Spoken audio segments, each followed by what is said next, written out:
Hey guys, in this video gagawa tayo ng Ilocano version na sisig. So ayan, ilagay natin ng iba pang karne ng baboy. Ayan, napaka-crispy niyan.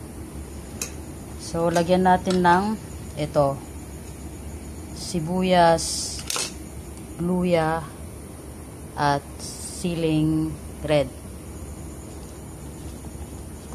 At meron ding ano yan, siling mahaba para mas aromatic. And then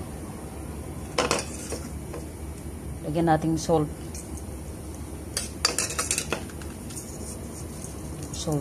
And then lagyan natin ng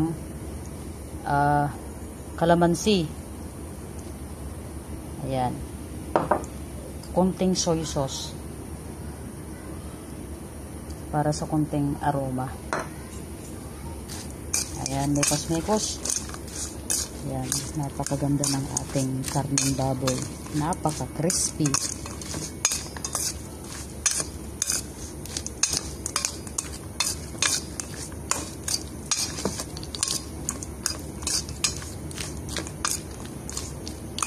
Mas masarap to pag hinahalo sa kamay, kaso may sugat yung kamay ko. So ang isa pa sa magpapasarap niyan is kunting suka.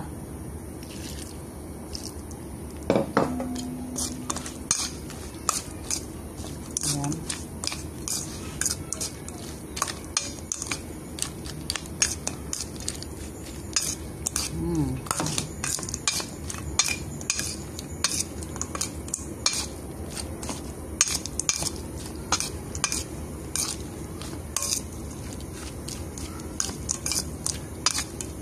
At syempre, lagyan natin paminta.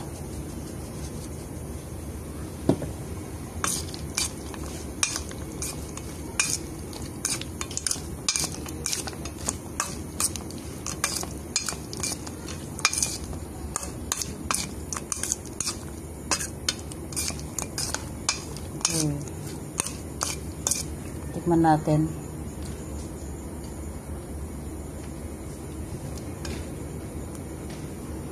Ito, crispy part.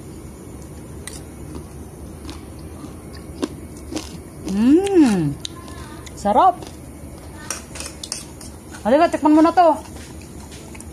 Lami kaayo. Hindi, ilagyan na natin the rest. Naglalaway na ang ating laway. Ay, laway. Hindi masika. Ito ang Ilocano version. Sandali lang. Sisig version. Yes. Naraman mo na. Nag-gimas ka, nag-crispy. Nag-videoon.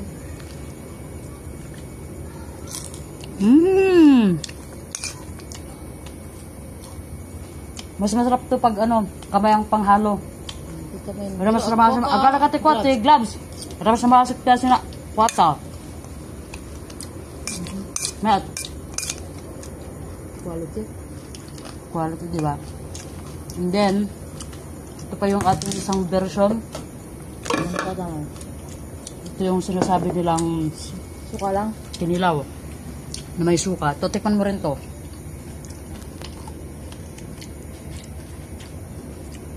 Ayan o. Dalawang klase na. Yung isa, kinilaw.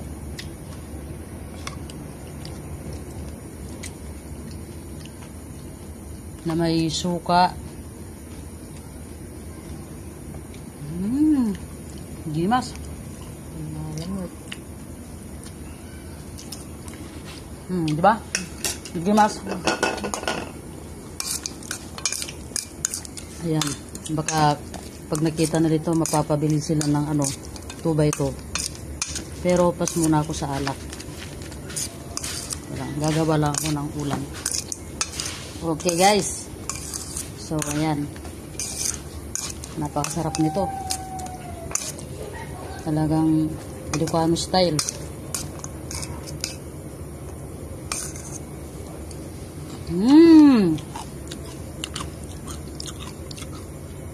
Sarap! Okay, that's it for the video.